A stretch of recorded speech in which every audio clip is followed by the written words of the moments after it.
Morning class. आज हम लोग जानेंगे 3.4 एक्सरसाइज का कुछ बचा प्रॉब्लम्स। तो कुछ सवालें मैंने आप लोगों को बताया था, अभी कुछ बचा हुआ है जिसको हम लोग बारीकी से समझेंगे। आपका सवाल 3.4 एक्सरसाइज में ये सवाल है और ये कह रहा है कि आप प्रतिस्थापन विधि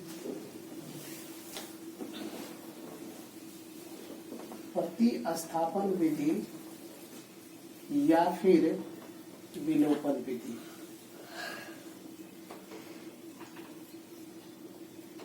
ठीक है। तो प्रतिस्थापन विधि और विलोपन विधि, इस दोनों विधि से हम लोगों को हल करना है।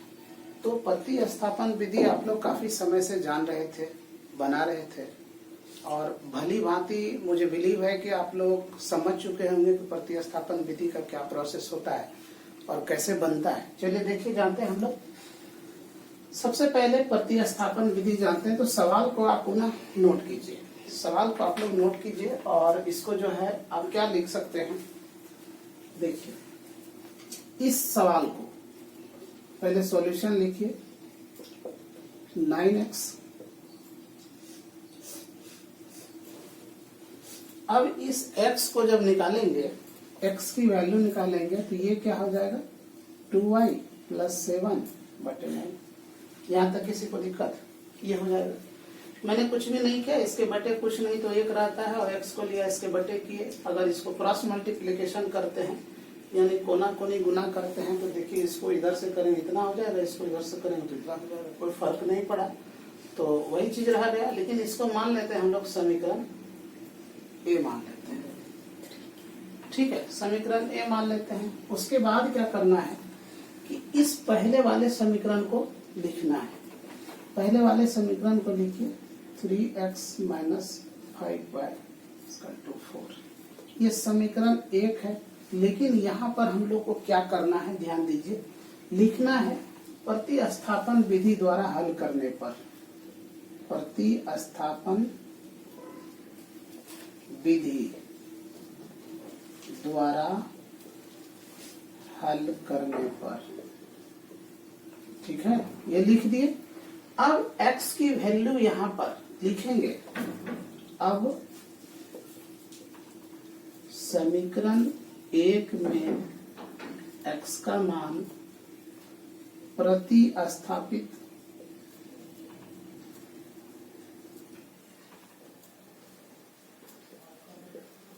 करने पर। प्रतिस्थापित का क्या मतलब होता है? सिंपल लैंग्वेज में समझिए कि प्रतिस्थापित का वो मतलब होता है कि जब किसी संख्या को, किसी लेटर को उसकी जगह पे बैठा देते हैं, उसी को प्रतिस्थापन विधि बोलते हैं।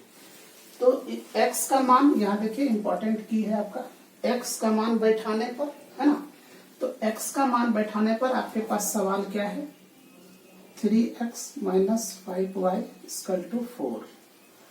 अब इस सवाल में आप देखो कि x की वैल्यू इतना है, x की जगह बैठाओ 3 × 2y + 7/9।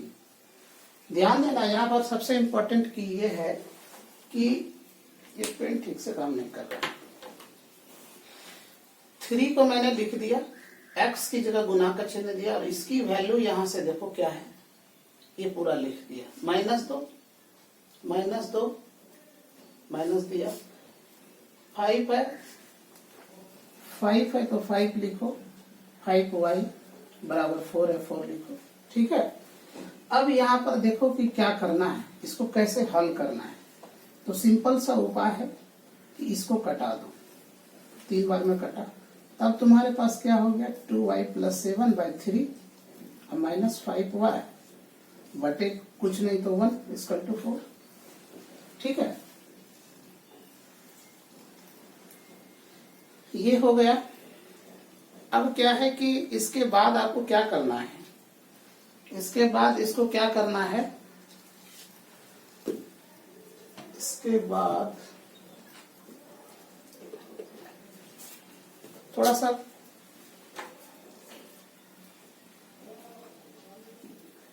आपका कलर थोड़ा कम पड़ गया है, दिख नहीं रहा है।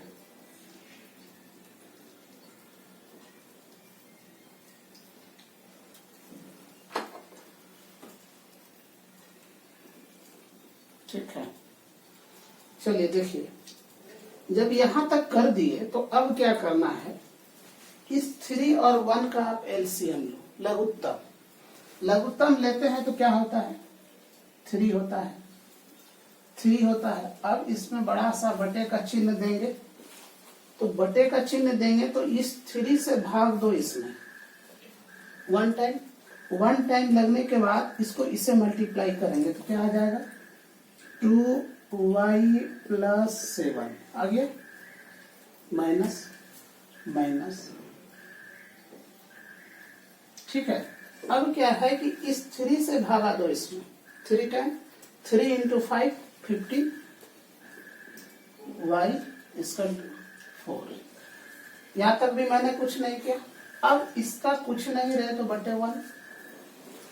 अब ये हो गया आपका, इसको क्रॉस मल्टीप्लीकेशन, यानी कोना कोनी गुना करने पर। अब इसको इधर से गुना करते हैं। सबसे पहले इसको क्या है, ये डिस्टरबेंस मोड में है तो इसको सीधा कर लेते हैं। ये 2y, ये 50y, दोनों एक बिरादर का, एक जात का। तो इसको क्या करेंगे, ये प्लस में, ये माइनस में, तो घट जाएगा। तो ये आ जाएगा माइनस, बड़े अंक का चिन्ह माइनस, 15 में 2 गया 13, y प्लस बटा 3 4/1। अब इसको क्या करेंगे, कोना कोनी गुना, वही करना था लेकिन एक लाइन मैंने इसलिए बढ़ा दिया ताकि आपको समझ में अच्छे से आ जाए। इसको इधर से गुना करेंगे तो माइनस 13y प्लस, इसको इधर से गुना करेंगे, 1 गुना 7 7, इसको इधर से गुना करेंगे 12।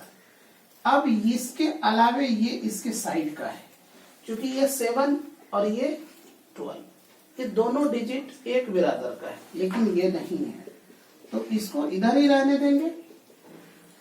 जब किसी संख्या को बराबर के उस पार करते हैं तो उसके चिन्ह में क्या आता है, परिवर्तन हो जाता है। ये प्लस है, उस तरफ जाएगा तो क्या हो जाएगा माइनस। 12 में 7 चला गया, कितना बचा 5, और यहाँ कितना बचा माइनस 13y इक्वल टू 5। तो y बराबर 5/13 माइनस, अब यहाँ लगा दो, एक आंसर आपका निकल के रेडी हो गया। ठीक है, दूसरी बात आप देखिए, अब आपका समीकरण यहाँ पर 1 है, a है, तो इजी वे में हम लोग निकालते हैं। अब समीकरण a में y का मान प्रतिस्थापित करने पर, ठीक है, तो y इसको पहले लिखेंगे हम लोग, x बराबर 2y प्लस 7/9। अब यहाँ पर क्या करेंगे, y का वैल्यू क्या है, तो 2 लिखेंगे, गुना लिखेंगे और माइनस 5/13 लिखेंगे, प्लस लिखेंगे, 7 लिखेंगे और बटे 9 लिखेंगे। अब इसको क्या करेंगे, इसको ऊपर वाले से गुना कर देंगे तो क्या हो जाएगा 10/13 माइनस प्लस, और ये 13 और इसका नहीं कुछ बटे 1, तो लघुत्तम लेंगे तो क्या हो जाएगा 13 हो जाएगा, 13 हो जाएगा, और प्लस है तो प्लस देंगे, और 13 से भागा इसमें देंगे, 13 बार 13 गुना 7 13 91 और बटा 9। अब इसको इसके आपस में घटाएंगे तो क्या हो जाएगा माइनस 81/13 और गुना, इसको उल्टा देंगे हो जाएगा 1/9। क्योंकि किसी भी भाग को गुना में बदलने के लिए इसको नीचे से, चूंकि ये बटे 1 है, इसको उल्टा देंगे तो 1/9 आ जाएगा। इसको इससे कटा दो, 9 9 81, तो आंसर क्या आ गया -9/13। अब यहाँ पर लिखेंगे हम लोग, अतः x इक्वल टू, x की वैल्यू क्या है -9/13, सॉरी ये देख लीजिए, ये जब घटेगा ना यहाँ पर माइनस नहीं आएगा, बाय मिस्टेक लिखा गया, क्योंकि बड़े अंक का चिन्ह 91 है ना, तो 91 के आगे प्लस है ना, तो ये प्लस रहेगा, इसलिए ये माइनस नहीं आएगा। तो ये हो गया x की वैल्यू और y की वैल्यू -5 इतना। अब ये आपका सवाल बनकर रेडी हो गया। लेकिन ये कौन सा विधि बना, आपका बना प्रतिस्थापन विधि। आप इसे क्विकली आप लिखिए, नोट कीजिए, और जस्ट मैं आपको बताने जा रहा हूं विलोपन विधि। इसको तब तक नोट कीजिए, इधर मैं आपका स्टार्ट रखता हूं।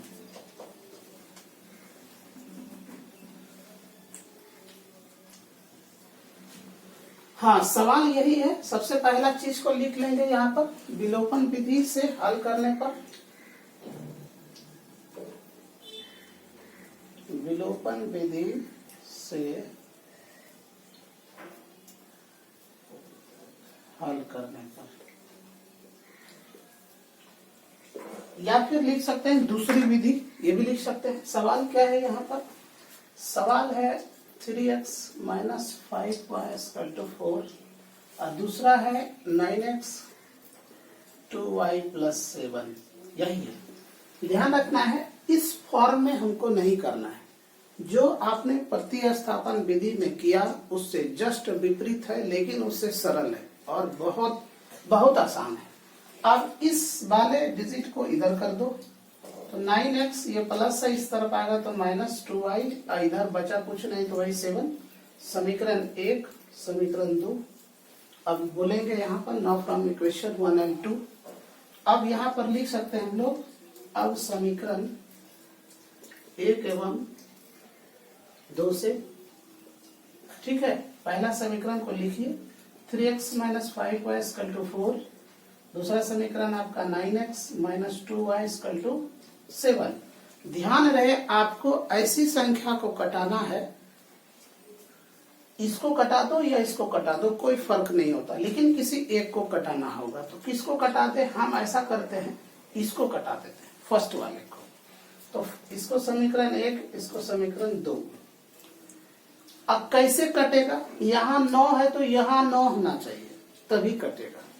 तो इसको 9 से गुना कर, 3 से गुना कर देते हैं, तो 3 × 3 हो गया 9x, 3 × 5 = 15 और इधर 4 × 3 = 12। नीचे वाले को लिख लेंगे वही सेम चीज, -2y = 7। अब क्या करेंगे? यहाँ पर प्लस, यहाँ पर प्लस, और समान चिन्ह रहने पर कटता नहीं है, चिन्ह को बदलना पड़ेगा। तो कैसे बदलाएगा चिन्ह? इस चिन्ह को बदलने के लिए सिंपल सी लैंग्वेज में क्या करेंगे? Minus plus minus. अब एक बड़ा क्वेश्चन आता होगा सभी बच्चों के मन में कि कहीं माइनस, कहीं प्लस, कहीं माइनस, ऐसा क्यों होता है? तो रीजन क्या है कि हम डिपेंड इस पे हैं कि इसके जस्ट ऊपर वाला कौन सा चिन्ह है। अगर यहाँ माइनस होता तो मैं यहाँ प्लस देता, यहाँ माइनस है तो मैंने प्लस दिया, यहाँ पर प्लस है तो मैंने माइनस दिया, यानी आपको उल्टा काम करना है। अब सिंपल सी भाषा में इसको कटा दो। अब 15 में 2 जाएगा या जुटेगा? क्योंकि ये माइनस रहता तो जुट जाता, लेकिन माइनस की जगह प्लस हो गया, तो 15 में 2 घट जाएगा। जब 15 में 2 घटेगा तो क्या होगा आप लोग बताओ? 13 होगा। 13y लिख लेंगे, लेकिन बड़े अंक का चिन्ह माइनस, तो माइनस लिखेंगे। और इधर 12 में 7 घटेगा कि जुटेगा? क्योंकि यहाँ माइनस है, घटेगा। घटेगा तो 12 में 7 गया, 5 बचा। अब y बराबर हम लोग लिख सकते हैं 5/13, माइनस दे दी, एक आंसर आ गया। कितना सरल है देखो। विलोपन विधि में वन टाइम में यह आपका आंसर बस कुछ ही पल में आ गया, लेकिन प्रतिस्थापन विधि में देखो यहाँ पर आंसर आया। अब तब तक आप लोग प्रतिस्थापन विधि लिख चुके होंगे, तो मैं आपको थोड़ा सा अब इसका विलोपन विधि को जस्ट मैं बता दे रहा हूँ, आपका बन रहा है।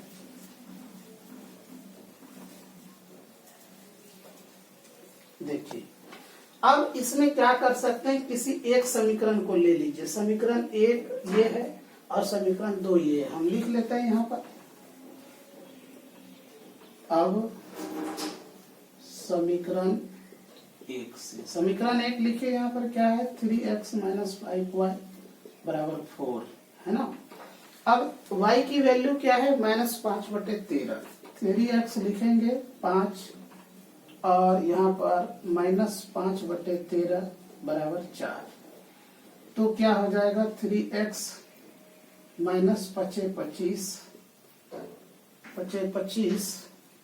25 और माइनस माइनस क्या हो जाएगा? +/13, ठीक है। और इधर 4 बच गया। 3x = 4, इसको उस तरफ करेंगे तो -25/13, ठीक है। अब इसको लघुत्तम लेंगे, 13 बार में 13 चौकी 52 माइनस 25 3x, तो 3x बराबर 52 में 25 गया, तो 52 में 25 गया, 25 और 2 25 25 2 27, 27 बटे 13 और 3 नमा 27, तो x बराबर क्या निकल गया 9 बटे 13 आ गया। तो यहाँ पर लिखेंगे हम लोग अतः x इक्वल टू 9 बटे 13, y इक्वल टू -5 बटे 13। ये आपका आंसर हो गया। देखिए अब आपको एग्जाम में एग्जामिनर जो पूछ ले आपसे कि प्रतिस्थापन विधि बनाओ या विलोपन विधि बनाओ, जैसा विधि बताया आप उसे हल कर लेना, ये आपके लिए बेस्ट होगा। आप इसे तब तक नोट कीजिए आप लोग।